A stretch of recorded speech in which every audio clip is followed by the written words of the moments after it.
अस्सलाम वालेकुम, नमस्कार। मैं हूं आपके साथ नसीम खान। इस वक्त आप मेरे साथ मेरी बात मीडिया न्यूज नेटवर्क देख रहे हैं। दोस्तों, इस वक्त मेरी मौजूदगी है रामगढ़ विधानसभा क्षेत्र की पंचायत बारोली में, और बारोली से जो वर्तमान सरपंच है वो हमारे साथ बैठे हुए हैं। बातचीत करेंगे कि भाई 5 साल इनको पूरे हो रहे हैं और जनता ने इनको अपना सरपंच चुना था अब से 5 साल पहले। तो बातचीत करेंगे भाई 5 साल में इन्होंने कितने काम किए हैं, क्योंकि जब चुनाव होते हैं लोगों से जब वोट मांगने की अपील करते हैं तो वादा करते हैं कि हम विकास कराएंगे और लोगों को भरोसा दिलाते हैं कि हम आपके जो है हर हित में काम आएंगे। सवाल करेंगे कि भाई 5 साल कैसा रहा, कार्यकाल के दौरान कितना काम हुआ है। सर, सबसे पहले आपका बहुत बहुत स्वागत है। मैं ग्राम पंचायत बालोद सरपंच शाहरुख खान। जी। अच्छा शाहरुख जी, ये बताइए कि भाई 5 साल आपको पूरे हो रहे हैं। सबसे पहले तो आपको बहुत बहुत बधाई, आपके 5 साल पूरे हो रहे हैं। आपको आपने कार्यकाल को देखा, कार्यकाल के दौरान काम किया, पंचायत के लोगों से जुड़े रहे और आपने अपने 5 साल पूरे किए हैं। 5 साल में जो हम बात करते हैं सबसे पहले सार्वजनिक स्थलों की, अगर सार्वजनिक स्थलों की बात की जाती है तो सबसे पहले सवाल आता है सर, शमशान घाट व कब्रिस्तान कितना काम हुआ है।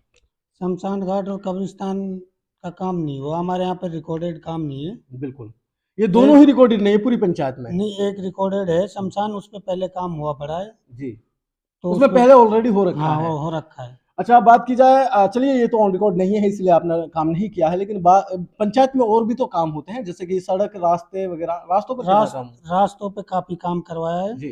अब एक तो कोरोना की वजह से कुछ समस्या आई थी, जी। इसलिए पूरे काम नहीं हो पाए, फिर भी हमने काम कराए हैं। बिल्कुल। सड़कों के, बिल्कुल। नालों और के। जी, अभी आप ये कह रहे थे कि कोरोना काल के दौरान काम नहीं हुआ, लेकिन कई पंचायत तो ऐसे ही फिर भी काम हुआ है, चाहे कोरोना काल हो या नहीं, आचार काम संहिता हो। काम हुआ है लेकिन इतना काम नहीं हो पाया आपके जितना होना चाहिए था। जी बिल्कुल। नींव पंचायत थी। जी हमारे 2 साल तो वैसे निकल गए, कोरोना लग गया, पंचायत का खाता ही नहीं खुला 2 साल तक तो। बिल्कुल। बिल्कुल। अच्छा, बात की जाए सर, गांव में पानी की समस्या बहुत ज्यादा देखने को मिलती है। गांव के लोगों की बड़ी परेशानी है पानी को लेकर के, क्या पानी कहेंगे। का हमारा जेजेएम का वो टेंडर पास हुआ पड़ा है, उसमें किसी ने टेंडर नहीं लगाया था। अच्छा। लगाया था वो ठेकेदार यहाँ से भाग गया, अच्छा। तो अब दोबारा लगाया, दोबारा निकला है वो। तो बिल्कुल। पानी का काम जल्द से जल्द हो जाएगा। अच्छा, 5 साल के दौरान कितना काम हुआ है ये आपने बता दिया, जो इसके अलावा और बताइए। इसके अलावा काम पेंडिंग है अभी। अब भाई हमें सरपंची का चार्ज दोबारा दिया गया है, 6 महीने रहे, साल रहे, बिल्कुल। तो हम कोशिश कर रहे हैं कि और ज़्यादा से ज़्यादा काम करवा सकें। बिल्कुल। जैसे कि गांव में पंचायत भवन का निर्माण किया जाना चाहिए, और बात की जाए गांव में पीएससी सेंटर लाने की, या फिर गांव में लाइब्रेरी लाने की, या फिर गांव में खेल मैदान लाने की, या फिर गांव में जितने भी काम होते कितना हुआ है ये बताओ। पीएससी सेंटर है हमारे गांव में। जी। भवन हमारे गांव में बन गया है। आपने बनवाया फिर पहले बना। भवन हमारे गांव में मैं नहीं बनवाया है, बिल्कुल। पंचायत भवन। बिल्कुल। पीएससी सेंटर पिछले सरपंच थे उसने बनवाया था। मैं आपके गांव के पंचायत के गांव आपकी जो पंचायत है बारोली, इसके गांव में गया था, चिमरवाड़ा गांव में। तो चिमरवाड़ा गांव में जब मैं गया था तो वहां के लोग बड़ी शिकायत कर रहे थे, आपके जो मेंबर साहब है वो भी शिकायत कर रहे थे कि भाई रास्तों पर काम नहीं हुआ है। क्या कहेंगे इस बारे में। रास्तों पे वो अभी बनवाया था रास्ता, लेकिन वो क्या है, जेजेएम का वो वहाँ पे काम हुआ था, बिल्कुल। उन्होंने खोद के पटक दिया वो। बिल्कुल। उन्होंने उस पे वो लगाया नहीं, इसीलिए वहाँ पे पानी भरा हुआ है, नहीं तो अभी करवाया था काम, ऐसा नहीं। और पीडब्ल्यूडी के दे दिया मैंने, पीडब्ल्यूडी सैंक्शन हो गया है वो, बिल्कुल। तो जल्द से जल्द काम चालू हो जाएगा अभी उसका। कार्यकाल बढ़ गया आपका। हाँ जी।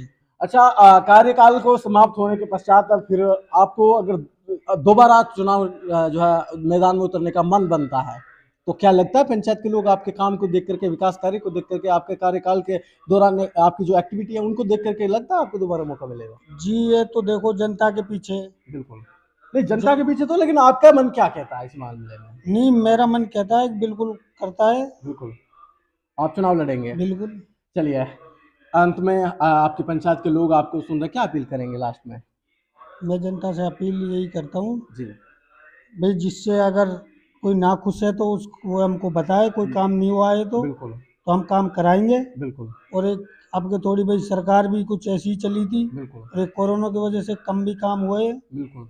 इसीलिए अगर कोई है तो अब कराएंगे, यहाँ से आगे बिल्कुल। कोशिश करेंगे ज़्यादा से ज़्यादा कराने की। अगर आपको दोबारा से सरपंच चुन लिया जाता तो फिर ऐसा कौन सा काम है जो आप सबसे पहले कराने का काम करेंगे। यहाँ से सबसे पहले काम भाई पानी की समस्या वो ख़त्म करनी है। राइट। और भाई एक सड़क है, एक दो सड़क रह रही है जो वो हैं, उनको भी एक, खत्म करने हाँ का काम उनको करें। भी, और एक कब्रिस्तान है उसको कराना है। चलिए, ये जो साथी हमारे साथ बैठे हुए हैं इनका क्या नाम, ये क्या लगते हैं आप, ये बताओ। ये भाई है, ताऊ का लड़का है। अच्छा, आपके परिवार से हैं। चलिए बातचीत करेंगे। क्या नाम हो भाई साहब आपका? यूसुफ खान। यूसुफ खान, थोड़ा तेज बोलिए। आपकी पंचायत को 5 साल पूरे हो गए हैं और जो भाई साहब आपके जो परिवार के लड़के हैं इनको सरपंच बने भी 5 साल हो गए, कितना काम हुआ आप बताएंगे थोड़ा? बहुत काम में होया, ऐसा कोई बात इनके कार्यकाल से खुश है गाँव नहीं, के सब खुश है। गाँव के लोग खुश हैं? नहीं, सब खुश है, कोई दिक्कत नहीं है। और कब्रिस्तान और शमशान घाट रह गए हैं जो इनके बारे जो भी में, नहीं हुआ उसको सबको करवाएंगे। अगर अब की बार दोबारा सरपंच चुन लिए जाते हैं दोबारा काम होगा? बिल्कुल ओके। चलिए यार दोस्तों, ये थे हमारे साथ बराली गांव के वो सरपंच साहब जिन्होंने अपने कार्यकाल के दौरान काम भी किए हैं। कई सारी बाधाएं आई इस तरीके से। मैं आपको बताता चलूं, कोरोना काल में लगभग 2 साल खराब हो गए हैं और इनके जो नए कार्यकाल जो इनकी जो पंचायत है वो एक नई और एक यानी एक अलग गांव से हटकर के नई पंचायत बनी थी, तो इसीलिए भी इस गांव में काम करने की भी थोड़ी बाधाएं आई थी। जी क्या बोल रहे थे? जी सरपंच साहब, एजुकेशन को लेकर आपने कितना काम किया है स्कूल? एजुकेशन के लिए हमारे यहाँ पहले 8 तक स्कूल थी, अब सीनियर हो गई है। स्कूल में भी मैंने कमरे बनवाए हैं 2। बिल्कुल वहाँ में पानी की समस्या थी, वो भी वहाँ पे एक टंकी लगवाई है, बोरिंग करवाया है। बिल्कुल स्कूल की व्यवस्था ठीक है। अब फिलहाल उसमें मास्टरों की थोड़ी कमी है, बिल्कुल क्योंकि सीनियर स्कूल हुई है। पहले मास्टर को तो जाने ही थे, बिल्कुल। वो तो अच्छा, अब नए आएंगे। बिल्कुल बिल्कुल। आपके गांव की अगर हम बात करेंगे तो गांव में गंदगी बहुत ज्यादा देखने को मिलती है। कोई नाले वगैरह का निर्माण हुआ पंचायत में? नाले वगैरह का निर्माण हुआ है इधर, तो मेन रोड पे तो भाई अपन नाला बना नहीं सकते, बिल्कुल क्योंकि वो पीडब्ल्यूडी का है। राइट। तो इसीलिए वहाँ पे गंदगी है, पीडब्ल्यूडी वाले बना के नहीं गए। बिल्कुल हमने उनसे बोला भी था बिल्कुल और हमने एप्लीकेशन भी दिए 1-2 बार। बिल्कुल। जी जी सरपंच साहब, 26 जनवरी आने वाली है, सभी दिन हमारा संविधान बना है। उपलक्ष्य में क्या संदेश देना चाहते हैं अपने पंचायत के लिए, अपने देशवासियों को? गणतंत्र दिवस की किस तरीके से शुभकामनाएं देंगे हमारे दर्शकों के लिए? गणतंत्र, चलिए दोस्तों, ये तो एक ऐसी बात हुई कि हम इसमें अपनी तरफ से हम बोलना चाहेंगे कि सरपंच साहब बोल रहे हैं कि हमारे पूरे गांव की तरफ से पूरे देशवासियों को, पूरे भारतवर्ष को गणतंत्र दिवस की बहुत बहुत शुभकामनाएं। खैर मैं फिलहाल मौजूद था इस पंचायत की वर्तमान सरपंच के साथ। इन्होंने अपने कार्यकाल के दौरान जो काम किया वो वाकई काबिल तारीफ है। हमारे साथ गाँव के और भी लोग बैठे हुए हैं, इनसे भी बातचीत करेंगे। आपके जो सरपंच है आपके भाई साहब हैं, इन्होंने कितना काम किया है? इसके काम से आप खुश हैं? हाँ, खुश है। खुश है, मतलब अच्छा काम हुआ अच्छा है। काम। दोबारा मौका मिलना चाहिए इनको। हाँ, ये तो पब्लिक का है। पब्लिक के ऊपर डिपेंड करता है। चलिए खैर देखना ये होगा क्या इस सरपंच साहब को दोबारा मौका देती है पंचायत, ये वक्त